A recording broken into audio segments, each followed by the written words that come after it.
आपलं नाव? नमस्ते. वैजंता लक्ष्मण मिसाळ. जो तुम्ही आत्ता 12-15 दिवसाचा जो प्रवास केला त्याबद्दल काय बोला? हां. श्री क्षेत्र भगवानगड ते पंढरपूर ही पायी दिंडीवारी भगवान बाबांनी ते सुरू केलेली आहे. त्या दिंडीमध्ये ह्या वर्षी जवळजवळ 32 ते 35,000 लोक होते आणि ही गडावरून निघाल्यानंतर ती 11व्या दिवशी ती पंढरपूरमध्ये जाते आणि प्रत्येक गाव त्या दिंडीची व्यवस्था करतं, जेवण राहण्याची वगैरे. आणि मग तो जो आनंद असतो तो स्वतःला मिळतो. आपण जे संसारामध्ये कामं करतो हा याच्यामध्ये सर्व लोक सहभागी असतात, सगळी दुनिया सहभागी असते, पण तो जो आनंद मिळतो तर तो स्वतःसाठी असतो. एक वेगळा अनुभव येतो तिथे. ना व्यवहार, ना टेन्शन, जे ते वेगळाच आनंद असतो.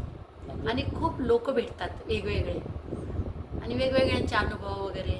आणि ते ज्ञानोबा तुकाराम हे जे आहे की ह्या लोकांनी जे मानवाच्या कल्याणासाठी करून ठेवलं की जे मानव त्याच्यापासून बरंच दूर आहे आणखी. तर असं आहे की ते जेव्हा आपण प्रत्यक्ष अनुभवतो तेव्हाच ते आपल्याला कळतं. असं सांगितल्याने नाही त्याचा अनुभव येत आपल्याला. जे काही आपण 12 दिवस जो प्रवास केला त्या प्रवासातला तुम्ही जो आनंद सांगितला, तर हा जो आनंद आहे ह्या प्रत्येकाने घेतला पाहिजे का काय करायला पाहिजे? प्रत्येकाने घ्यायला पाहिजे. म्हणजे आणि सगळ्यांनी ही पंढरपूरची वारी यात्रा ही ही करणं प्रत्येकाने एक वर्षातून एक केलीच एक पाहिजे. केली पाहिजे एक केलीच पाहिजे. आणि संसारापासून थोडं 15 हा. दिवस मुक्त राहायला मुक्त राहायला पाहिजे. म्हणजे सर्व प्रश्नांपासून हां. एक संसारामधले जे काही जे प्रश्न काही आलेले प्रश्न आहेत असतात यापासून जे बुद्धीला हृदयाला जी प्रसन्नता वाटते किंवा त्यांना ताणतणावापासून आपल्याला अलिप्त राहता येतं.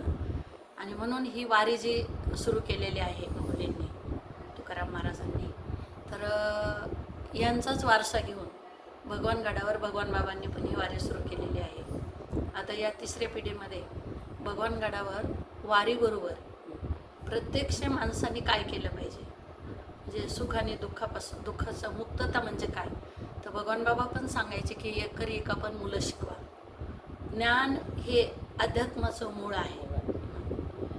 त्याच्याकडे बघण्याचा दृष्टिकोन जगाचा वेगळा आहे या कलियुगामध्ये. म्हणून भगवान गडावर ही वारी तर आहेच आहे, पण तिथे अगदी 8वीपासून तर UPSC MPSC पर्यंत मुलं शिकवले जातात.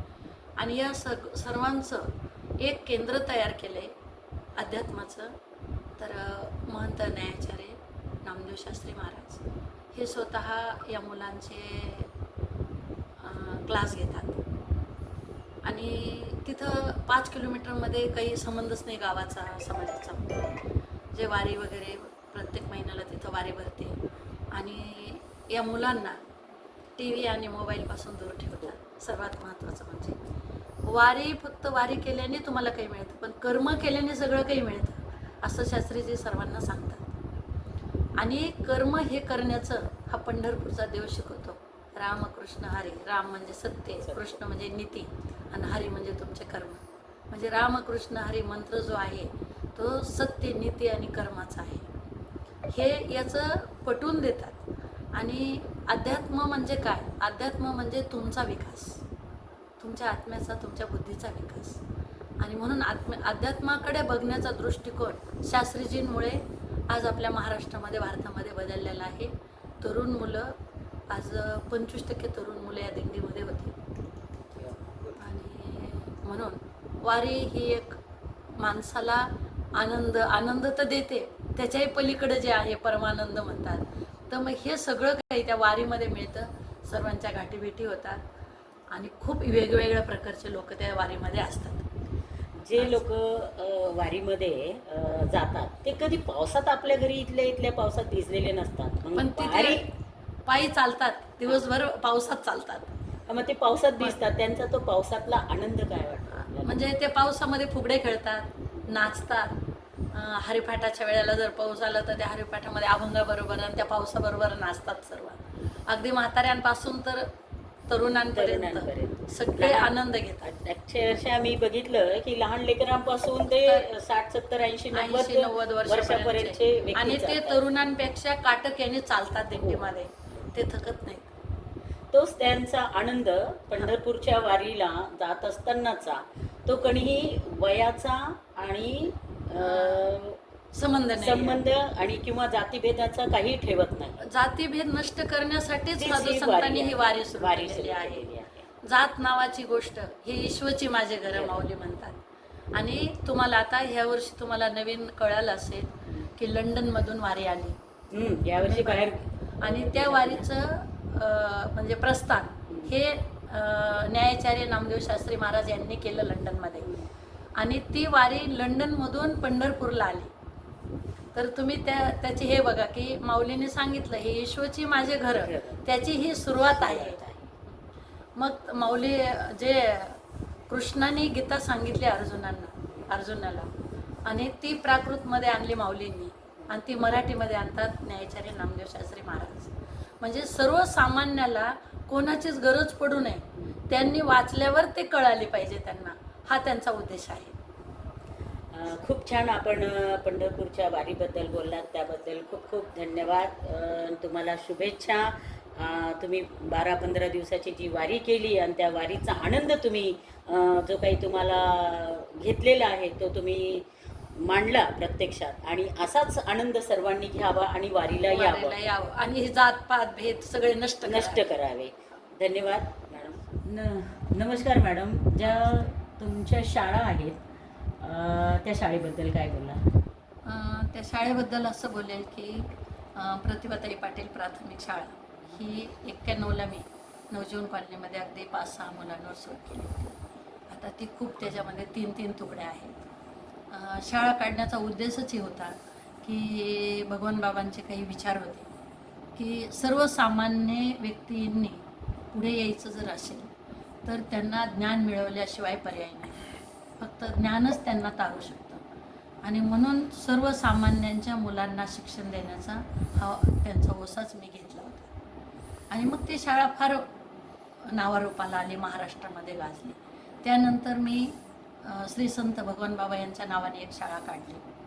तर त्या शाळेतही आता जवळजवळ 250-300 मुलं आहेत, पण त्यांना कोणत्याच प्रकारची 1 रुपया पण फीस नाही आहे. मी त्यांना 1 रुपया पण खर्च मोफत शाळा आहे. मोफत शाळा आहे. मुलींसाठी मुलं मुली दोन्हीसाठी पण.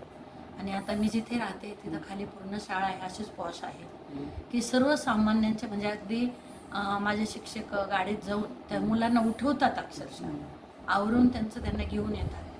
आजूबाजूचे खेडे आहेत, नायगाव आहे, कृष्णपूरवाडी आहे, चौका आहे, इथे म्हणजे असे छोटे छोटे हे गाव आहेत, सांगे आहे. आपले 10 खेड्यांमधले हे सगळे लेकरं आपल्या गाडीत येतात. आपल्या शाळेची गाडी. यांना 1 रुपया पण खर्च नाही शाळेचा. तर त्यांना अगदी लाख रुपये लोक फीस भरतात, पण गरिबी म्हणजे परिस्थितीने गरीब असणाऱ्या लोकांकडे ती नसते. मग त्यांच्या पण अपेक्षा असतात काही की माझ्या मुलाला पण चांगलं शिक्षण मिळावं, दर्जेदार मिळावं. आणि दर्जेदार शिक्षण देण्यासाठी सर्वसामान्यासाठी मी हे काम करते, अहोरात्र करते. मला बरेच लोक मदतही करतात, पण मी 1 रुपया त्या लेकरांना खर्च येऊ देत नाही. हे शाळेचं वैशिष्ट्य भगवान बाबांच्या नावाने काढलेलं. धन्यवाद मॅडम. आज संत भगवान बाबा ची जी शाळा मॅडम चालवत आहेत त्या शाळेमध्ये 300 जवळपास विद्यार्थी आहेत. जवळपास 3 ते 5 वर्ष झाली शाळेला? नाही, जास्त दिवस झाले. किती वर्ष? जवळजवळ तिला आता 20 वर्ष. 20 वर्षापासून मॅडम ही शाळा चालवत असताना गोरगरिबांच्या मुलांना ते खूप चांगल्या पद्धतीने शिकवण देतात आणि त्यांच्या घरी जाऊन विद्यार्थ्यांना जमा करून आणून त्यांचं संगोपन करतात. त्याबद्दल मॅडमला खूप खूप शुभेच्छा आणि धन्यवाद की त्यांनी अशाच लेकरांसाठी ही शाळा कंटिन्यू चालू राहू द्यावे आणि त्यांचा आशीर्वाद घेऊन मॅडमनी खरंच खूप पुढे जावे आणि सर्व लेकरांना 1ली ते 12वीच्या विद्यार्थ्यांपर्यंत ही शाळा मॅडमची व्हावी हीच शुभेच्छा.